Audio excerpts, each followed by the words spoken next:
Hi, welcome back guys. Today we are talking about how to make a job alert in Crunchboard.com BC. Why would you want to know how to make a job alert in Crunchboard.com BC? Well, maybe you are new to Crunchboard.com.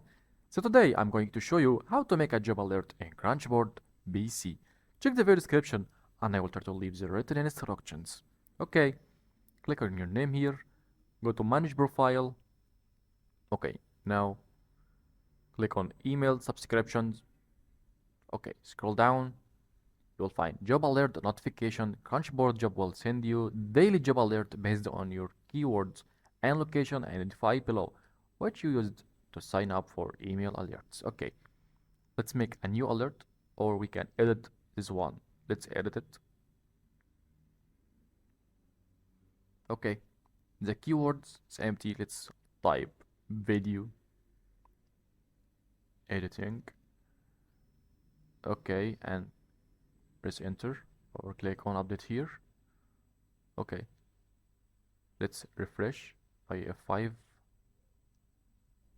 or go to profile, managing email subscriptions again. Now we find job alert notification, search for video editing. Okay, we can add a new one, keywords, video editor. Enter. Okay, send daily. Okay, create alert. Now we have two alerts. You can unsubscribe from all from here or edit or unsubscribe for each by each. That easy, guys. There you go. If you want to know how to make a job alert in Crunchboard.com BC, that's the easiest way I know how. If you know another way to do it, leave a comment below. Be sure to subscribe for more videos.